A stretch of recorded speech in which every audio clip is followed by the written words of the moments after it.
Told my husband I was on a girls' trip, but really spent the weekend with my lover. When I came back, the garage code didn't work and my phone blew up with messages. He had sent a group email with photos.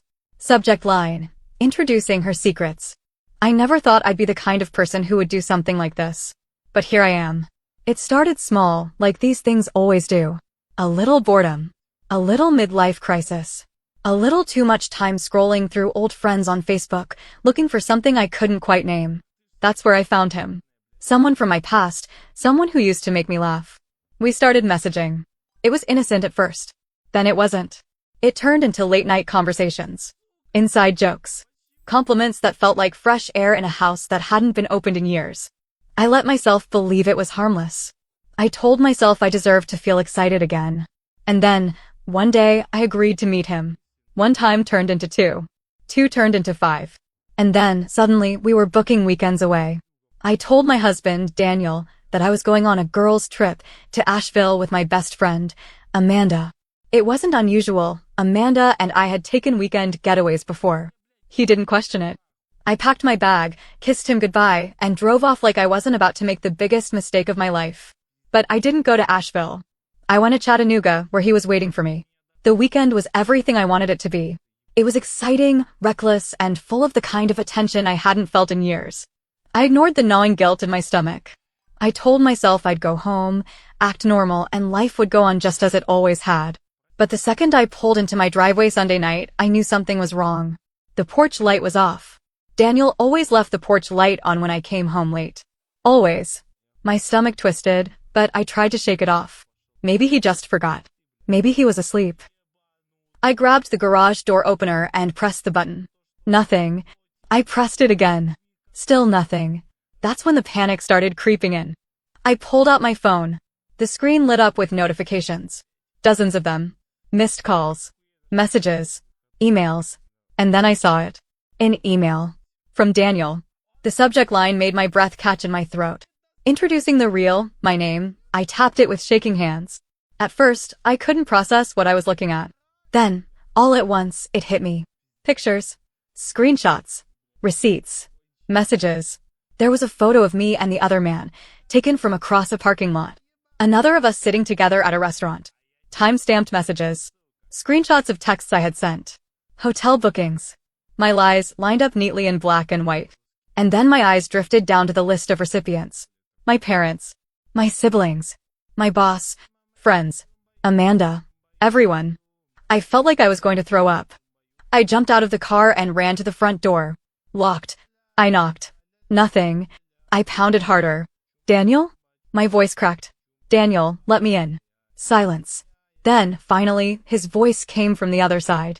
Low. Steady. Unshaken. You should check your suitcase. My stomach dropped. I turned and ran back to my car, yanking open the trunk. My suitcase was sitting there, exactly where I had left it. But something about it felt wrong. I unzipped it with trembling fingers. Inside were all of my things. My clothes. My shoes. My toiletries. Makeup. Everything that had been in our house. And on top, a folded note. I picked it up, my vision swimming. You made your choice. Now live with it. My hands were shaking. My chest felt tight. I turned back toward the house, my brain scrambling for a way to fix this. But I already knew. I wasn't getting in. I stood there, suitcase open, cold night air pressing in around me. My hands were shaking so badly I nearly dropped the note. My brain refused to catch up. This couldn't be real. This wasn't happening. I turned back to the door. Daniel exhaled slowly, rubbing a hand over his face. He looked exhausted. Just take your stuff and go. My mind scrambled for something to say. Anything. What about the kids? His face hardened. I'll tell them the truth. A fresh wave of panic hit me. No, Daniel, please, but before I could finish, he closed the door. And this time, I knew he wasn't coming back. I stood there, staring at the dark wooden door, my entire world caving in around me. I had nowhere to go. No one to call. I was completely, utterly alone.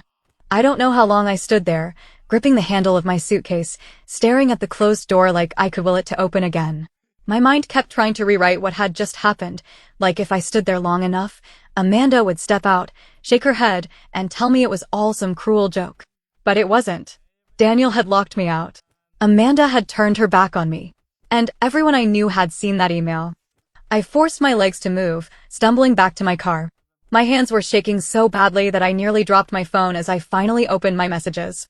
Mom, 5 missed calls, 2 voicemails. Dad, 1 missed call, 1 message. Boss, 1 missed call, 1 message, and then a group chat with my siblings. I almost didn't click on it, but my thumb moved before my brain could stop it. Maggie, what the hell is going on? Ryan, is this a joke? Mom, call me. Now. I swallowed hard and scrolled through the rest of my texts. One name was missing. The one person I had expected to hear from instantly. Him. He hadn't sent a single message. My stomach twisted. I hit his contact and dialed. It barely rang once before it went to voicemail. That was when the fear turned into something else. Dread. I tried again. Same thing. I checked his last message, our last message, from earlier that afternoon. It was just a simple, can't wait to see you again. Normal. Like nothing was wrong. Like he hadn't just been added to every single person in my life. A new wave of panic crawled up my throat. What if Daniel had sent the email to his wife? What if she had found out first? What if I stopped myself before I could spiral further? I needed to think. I needed to go somewhere. But where? I couldn't go to Amanda's, obviously. I couldn't go to my parents' house. Not after that email. And then a horrible thought crept in. Work. If my boss had seen it, if Daniel had really sent it to everyone, I could be walking into a disaster waiting for me in the morning. Another call came in. Amanda. My heart jumped. I hesitated for half a second before answering. Amanda, please, her voice was cold. I just wanted to let you know that I told Daniel everything. A chill ran through me. What? She let out a humorless laugh. You think I didn't notice the little details? The weird excuses? The fact that you only ever took these trips when Daniel was extra busy. She exhaled sharply. I gave you so many chances to tell me the truth. And then this? You used me as your cover. You made me lie to my husband without even realizing it. Amanda, She cut me off. You don't get to talk. I just wanted to let you know that Daniel isn't done. A lump formed in my throat. What do you mean? I mean, she said, voice like steel, he's talking to a lawyer. My blood ran cold. Divorce. I hadn't let myself think about it, not really. Somewhere in the back of my mind, I had assumed I could fix this. That Daniel would be mad, but that we'd eventually talk. That this was just the worst fight we'd ever have. But lawyers meant this wasn't a fight. This was war. Amanda's voice softened just slightly. You should get ahead of it. Find a lawyer of your own. And don't come looking for sympathy. Click. The call was over. I stared at my screen, heart pounding. My life wasn't just falling apart. It was being ripped apart, piece by piece. I sat in my car for what felt like hours, staring at my phone, my mind racing in a million directions. Daniel was talking to a lawyer. Amanda had turned on me. My affair partner, the man I had risked everything for, was completely silent. I felt sick.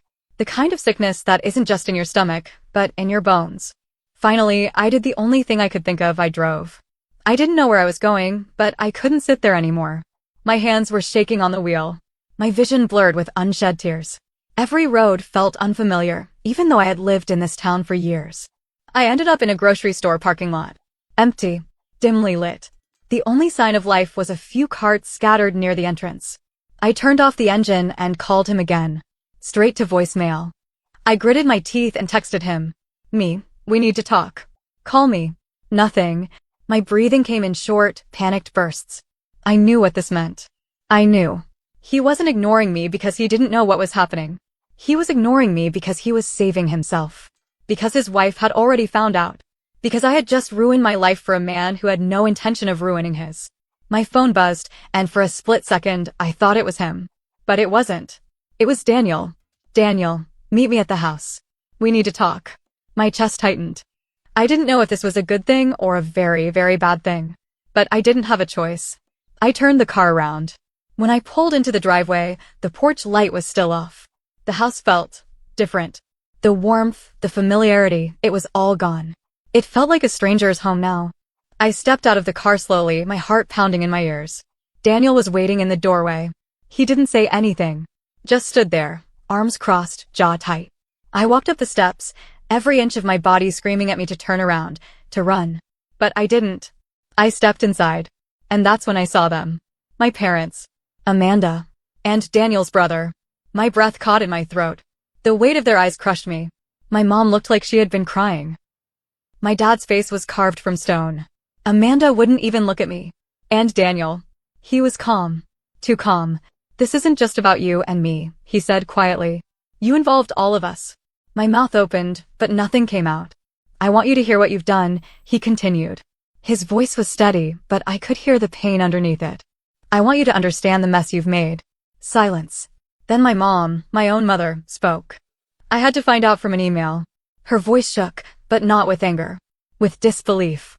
I thought it was a scam at first. I thought, no. My daughter would never. She stopped herself. Swallowed hard. Looked away. The shame burned through me like fire. Amanda let out a bitter laugh. You lied to me. Again and again. And you didn't even think twice, did you?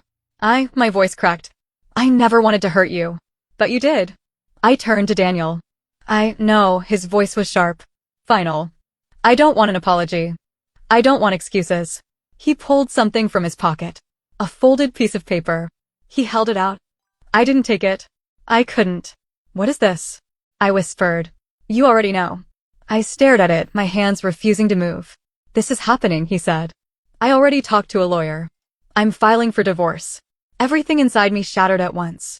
I sucked in a breath, but it felt like I was drowning. I wanted to beg. To plead. But what could I say? That I was sorry? That I wished I could take it back? That wouldn't change what I had done. I had killed us. And there was no bringing us back. I left that night with nothing but my suitcase and a hollow feeling in my chest. The affair partner? Never called. Never texted. It was as if he had disappeared. Amanda? Blocked me. My parents? Disappointed in me in a way that words can't describe. And Daniel? Daniel was done. I lost my home, my family, my best friend. And for what? A man who didn't even care enough to check on me.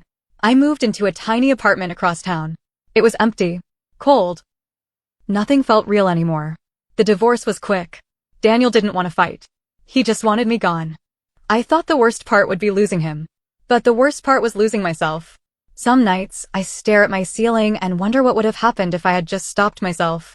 If I had thought about who I was hurting. I thought I was chasing happiness. But all I found was regret.